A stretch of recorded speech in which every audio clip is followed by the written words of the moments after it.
Hi everyone, it's Scott Rubin with Compass. First of all, I hope that you, your family, your friends, your loved ones are safe and healthy during this crazy pandemic. I know we're all feeling it and experiencing it in different ways, but I just wanted to say that up front. And a lot of people have been wondering what's happening with the New York City real estate market. Well, right now we're pretty much on pause, just like the rest of New York City. I did want to go over some stats that I found interesting. I was comparing April of 2020 with April of 2019.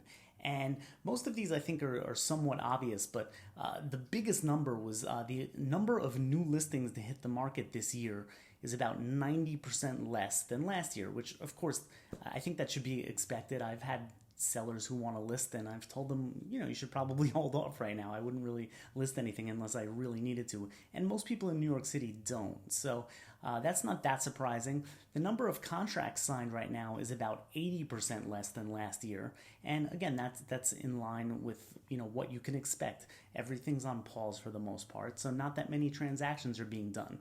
And then as far as homes sitting on the market, that's about 30% less as there were last year, as some people are leaving their properties on the market because they're treating this again as a pause.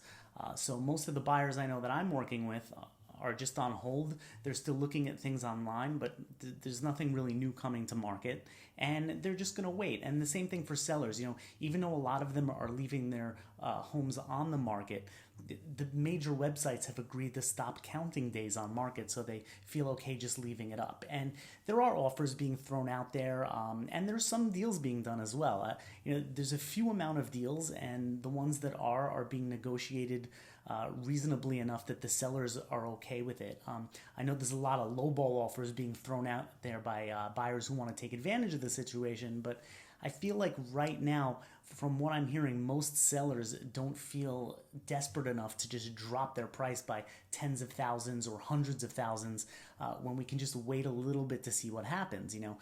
The date that we're supposed to reopen is right around the corner, and even if it's done in phases, it's not going to be that long until the buyers can start coming out and seeing properties again. So most people are just kind of waiting to see what happens. Now, that's not to say that prices won't start coming down. It really depends, but it's something that's going to be more gradual.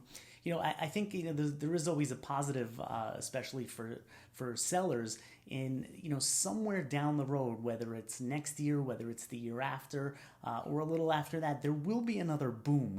That's the one positive. I've been doing this for a long time, and there's many cycles, and we've been down for a little while, even before the pandemic. The prices can and maybe will dip lower, but eventually they'll come back up just like they always do after 9/11, after the financial crisis. If you're looking at a long-term picture, we will be okay in the future. But again, right now, I think the general takeaway is most things are on pause, and we're waiting to see what's going to happen. So if you'd like to talk any more about this, feel free to reach out. I just wanted to give a quick update or rant. Sorry about the not being able to get a haircut, but it is what it is. Hope to see people in person soon, and stay safe and healthy.